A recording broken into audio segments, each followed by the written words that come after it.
ቆዳው ዙሪያ ላይ ያለው ጥፍር መላላጥ ወይም ደግሞ እየተፈረፈረ ወይም ደግሞ እየተሰነጠቀ ያስቸግሮታል። ይሄ ነገር ካለበት ይሄ ቪዲዮ ለርሶ ዶክተር አደራጀው እባላለሁ። የቆዳና ባላዘር ስፔሻሊስት ሐኪም ነኝ። የምሰራው በዶክተር ፈሰል የቆዳ ክሊኒክ ነው። ጥፍራችን ዙሪያ ያሉ ቆዳዎች መላላጥ ብዙ መንስኤዎች አሉት። አንደኛው መንስኤ አካባቢያችን ነው። ደረቅ አየር ካየለ፣ ክረምት አለበት፣ እንቅስቃሴ በሆነበት ሰዓት ሞር ቆዳችን የሚሰነጠቅ ነገር ይኖረዋል። ደረቅ ቆዳ ካለና በደንብ ማለስለሻ ማንጠቀም ከሆነም እንደዚሁ አንደኛው ነው። ሁለተኛ ደግሞ የሚጎዱ ህክምናዎች ለምሳሌ ማኒኪዩር ፔዲኪዩር ሲሰራ በተለይ ደግሞ ይሄን ከቲክል የሚባለው ጥፍራችን ቀጥታ ላይ ያለውን ቆዳ የምናነሳ ወይም የምንጎዳው ከሆነ በጥፍራችን ደጋግመን የምንነክስ ከሆነ የምናነሳው ከሆነ የምንቆርጥ ከሆነ እንደዚሁ ሊከሰትብን ይችላል ማለት ነው። ተጨማሪ ደግሞ አለርጂዎች ካሉብን የተለያየ አለርጂ የኬሚካል አለርጂዎች ካሉብን እነሱ ጋር ስነካካ ለዚህ መንስኤ ሊያመጣ ይችላል።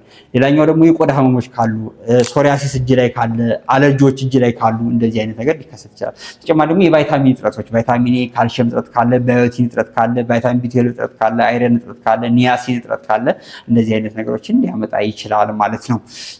ወደ ምን ማድረግ አለብን ወደሚለው ሲነሳ ሁሌም ቆዳችንን በደንብ ያለሱት በቃ ባዝሊን ይቀቡ፣ ማለስለሻዎችን ይቀቡ።